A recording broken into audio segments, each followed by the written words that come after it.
மகளுக்கு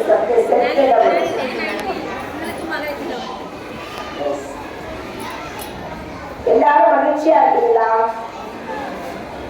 எல்லாரும் நான் மகிழ்ச்சியா இருக்கிறேன் கேட்டு போகலாம்.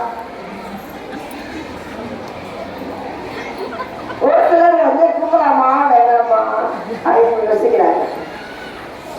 மகிழ்ச்சி என்பது யார் கையில் இருக்கு? நம்ம கையில தான் இருக்கு.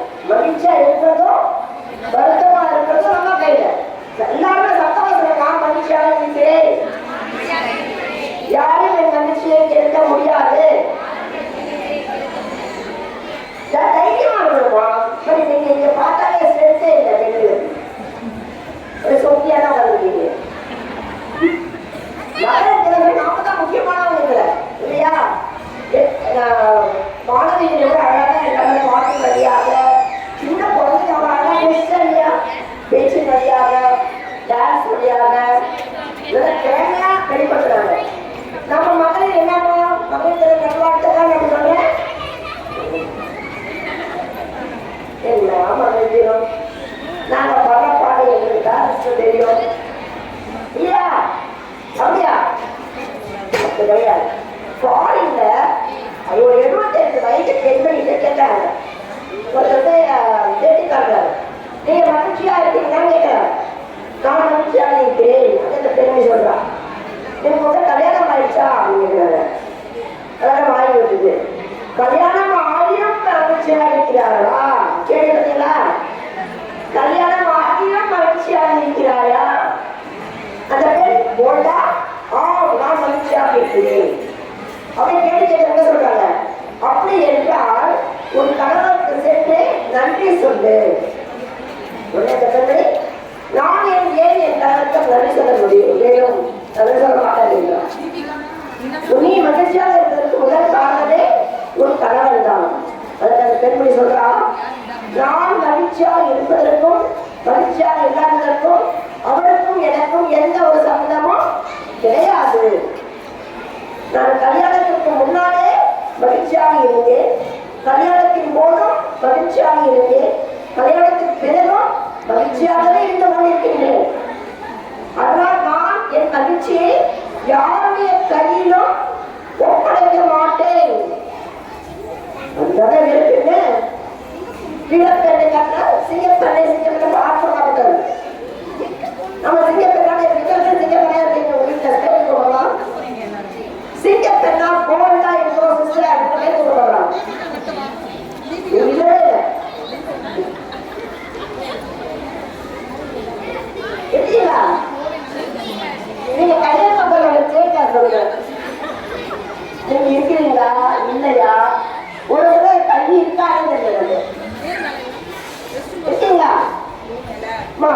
மகிழ்ச்சியா இருக்கிறதும் மகிழ்ச்சியா இல்லாததும் நம்ம கையிலும். எப்படின்னா அவங்க புளியோட கையில கொடுத்துட வச்சுக்கோங்க. ஒருத்தன் கேட்கலாம், புளிய கையில கொடுத்துட்டு என் கையில வச்சுட்டு அவனோட கேட்கலாம், இந்த புளியில் உயிரோட இருக்கிறா செத்து போச்சா? என்ன சொல்லுவான்? உன் கையில தான் இருக்கு. என்ன நான் செத்து போது சொன்னா அதை பேக் போடுவேன், நான் உயிரோட சொன்னா கட்டி கொண்டு போடுவேன். அப்படின்னா மகிழ்ச்சியா இருப்பதும் இல்லாம இருப்பதும் எந்த கையில் தான் இருக்கு. கல்யாணம் வாழ்க்கை நீங்க அழுவியா அழுவியா? உங்களுடைய உரிமைகளை நீங்கள் விட்டுக் கொடுக்கவே கூடாது, விட்டுக் கொடுக்கவே கூடாது. ஏன்னா எந்த சூழ்நிலையும் நம்ம வாழ தெரியணும். அதனால வந்து நான் எப்பொழுதுமே சந்தோஷமா இருக்கேன் அப்படின்னு சொல்லிட்டு இல்லை. துன்பங்களும் இன்பங்களும் கலந்த கலந்தான் வாழ்க்கையிலே இடப்படும் இல்லையா? துன்பம் நடக்குது, நம்ம சந்தோஷமா நினைச்சா மகிழ்ச்சியா இருக்கிறோம், அதோட நினைச்ச நினைக்க மாட்டோம். ஆனா ஒரு சின்ன கஷ்டம் வந்துட்டோம், ஒரே ஒரு அலுவலி அவங்க சொல்றாங்க, ஒருத்தர் தண்ணீர் சிந்த வேண்டும் என்றால் தண்ணீர் யாராலும் நீ அழுவாது, உழைத்து வியர்வையால் மட்டுமே உன் உடலில் தண்ணீர் வெளிவர வேண்டும். அந்த கண்ணிலிருந்து வருகின்ற கண்ணுக்கு வருகின்ற கண்ணீருக்கு அவ்வளவு விட மதிப்பு உண்டு. அது ரொம்ப அதிகமா கட்டிடும் இதை விட இல்லையா? அதை வீணாக வேஸ்ட் ஆக்காத. எத்தனை பேர் ஏய் குடிச்சிட்டு வந்தா கூட இருக்கு. என்ன ஆகுமா தெரியலையே. இருக்கா நான் என்ன சொல்றேன், ஆம்பளை கிட்ட அதையே வாங்காது, வாங்கக்கூடாது. குடிச்சிட்டு வந்தாலும் சரி, குடிச்சு வராது, எல்லாமே பெண்கள் கையில்தான் இருக்கு. ஏன் குடிக்க வைக்கிறீங்க? அவர்கள் குடிப்பதற்கு பாதி காரணம் யார்தான்? பெண்களாகிய நீங்களும் தான் காரணம். ஒத்துக்கிறீங்களா? ஒத்துக்கிறீங்களா இல்லையா? இல்லையா? அப்ப நம்ம குடும்பத்துல ஏதாவது தவறு நடக்குதுன்னா உள்ள இருக்க ஒவ்வொரு நபருமே காரணமாக இருக்கின்றோம் இல்லையா? சுதந்திரமா வாழணும் அப்படின்னு என்ன அர்த்தம்? சுதந்திரமா வாழணும் நம்ம நினைக்கிற மாதிரி நினைக்க வேணாம், நம்ம நினைக்கிறவங்க எல்லாமே செய்ய முடியும், யாரும் நம்ம தட்டி கேட்க கூடாது அப்படின்னு வளரலாம். சுதந்திரம் என்றால் என்னது? செய்வதை துணிச்சலோடு தைரியமாக நேர்மையோடு வெற்றி அடையும் வரை நம்ம முயற்சிக்கணும். அதான் ஒரு சுதந்திரம். நீங்க சரியா செஞ்சுட்டீங்கன்னா யாராவது கேள்வி கேட்பாங்களா? உங்களுடைய கவனம் ஒவ்வொரு செயலிலும் உங்களுடைய கவனம் தேவை.